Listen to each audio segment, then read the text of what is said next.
वो सदगुरु जो बालक राम सुमिरन शुक्ल के नाम से जाने जाते रहे, अपने घर और गांव में शिव, ब्रह्मा और विष्णु की बड़ी पूजा करते रहे। कबीर पंथ के गुरुओं को लताड़ते रहे कि ये लोग भगवान नहीं मानते, इनसे ना मुलाकात हो ना मिलना हो। देखिए, जब उनके गुरु मिले तो सारा कायाकल्प हो गया, सारी दुनिया पलट गई और वो कबीर साहब के रंग में इतने रंग गए कि आज भी लोग जो उन्हें जानते हैं, उनके साथ जिए हैं, उन्हें उनके जमाने में जीवित सदगुरु कबीर कहा करते थे। तो ऐसे क्रांतिकारी संत हुए हैं सदगुरु अभिलाष साहेब जी, जो अपने जीवन यानी रहनी, कथनी, करनी और रहनी से पूरे समाज को आंदोलित किए। यहां से दूर अयोध्या में उनके गुरुदेव रहते थे, सरयू किनारे।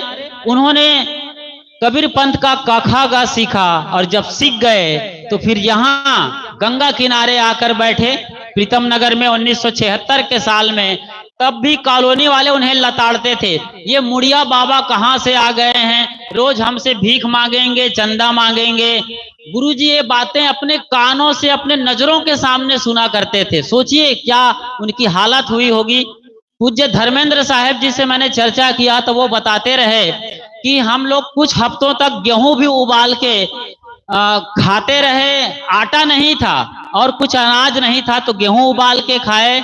श्री साहब जी ने बताया, जो वर्तमान यहाँ के गद्दी नशीन गुरु हैं, वो बताते थे कि यहाँ से तकरीबन 20-25 से 30-40 किलोमीटर दूर अजुआ हम जाया करते थे, जहाँ एक आश्रम है। उस अजुआ गांव से साइकिल पर बांध करके वो खुद पीछे बंडल बांध करके पेरा लाए, पैरा पुआल संतों के सोने के लिए।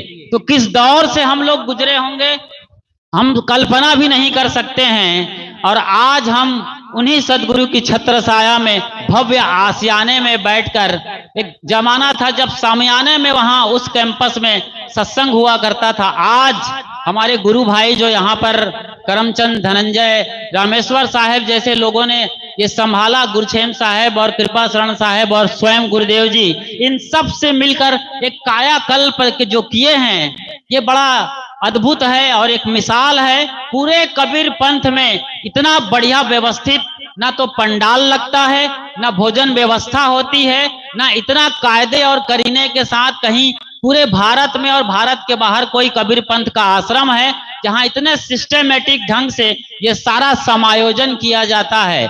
और ये सब कुछ हुआ है गुरुदेव जी के उस महान, मतलब क्रांतिकारी आंदोलन के जरिए, जो उन्होंने अपने